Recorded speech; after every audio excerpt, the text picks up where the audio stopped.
Ngayong maraming lugar sa bansa ang nagsuspinde na ng kanilang face-to-face classes, isang panukala din na isinulong para naman sa kapakanan ng mga manggagawa. Ito ay ang pagkakaroon ng work break. Si Daniel Manalastas sa Sentro ng Balita Live.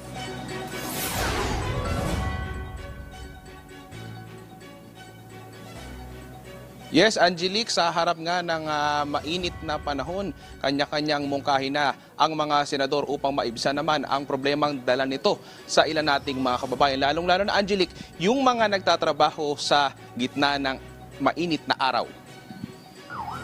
Araw-araw bilad sa initan si Mario dahil sa kanyang trabaho. Pero buenas naman dahil maluwag ang kanyang amo. Pero para-paraan na lang daw para maibsan ang napakainit na panahon. Mainit, sobrang init po.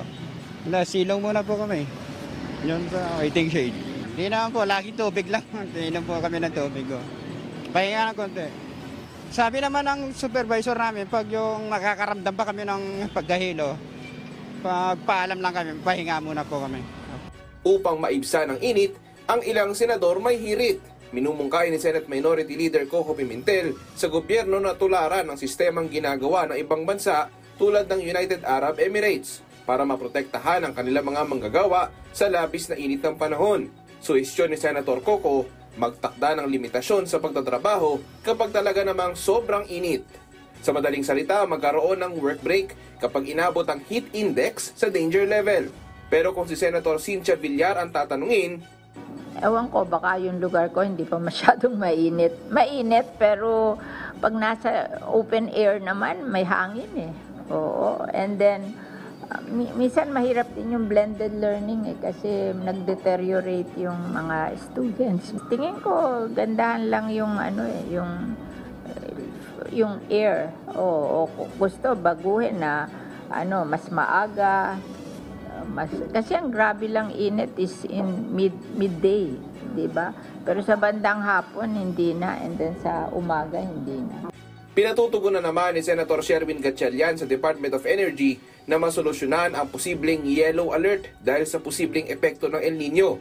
Pinatitiyak naman ni Senator Grace Poe sa mga water concessionaires na maayos dapat ang supply ng tubig. Samantala, Angelica, nanawagan din si Senator Sherwin Gatchalian na bigyan ng flexibility yung mga manggagawa, lalo na yung mga nakabilad nga sa initan. Bigyan daw sila ng pagkakataon na makapagpahinga at makapagsuot ng mas komportable. Nais din niyang masiguro na wag naman mabawasan ang sweldo ng mga empleyado kapag nagpapahinga muna habang tirik ang araw. At sir, kahit tumigil muna sa work, hindi pwedeng bawasan ng sweldo. Oo. Kaya nga ang aking panawagan, flexibility dito sa mga ganitong panahon. Wag naman dahil nagpahinga, babawasan ng sweldo. No? Importante ngayon ay yung tao nakakapasok. Kasi mas mahirap sa mga kumpanya kung mag-absent yung tao Angelic, hindi lang mga manggagawa apektado kapag sobrang init. Pati na rin, Angelic, yung mga guro, no? Pati yung mga mag-aaral. Kaya naniniwala rin ang senador na mahalagang maibalik na sa dati ang school calendar. Kung saan kapag ganitong summer season ay nasa bakasyon ang mga bata. Nais ni Senator Win na mapabilis ang transition sa pagbabalik sa dating school calendar. The shorter the transition, the better. No? And isa yan sa mga titignan natin at kung kakayanin i-recommend sa DepEd na i-shorter yung transition. But aminado ako hindi kaya ng instant. No? Dahil nga, kung instant kasi may isang year na walang na wala tayong break, no? Academic break. So let's see if we can shorten it para hindi na umabot sa ganitong sitwasyon.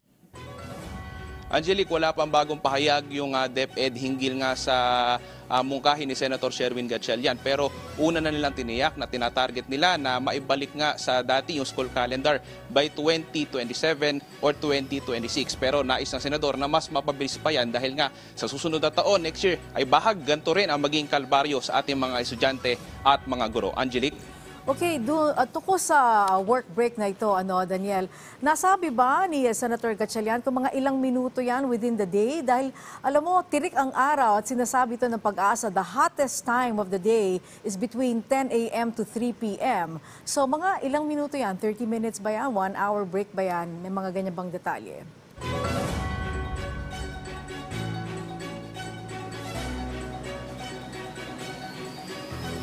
Yes, Daniel?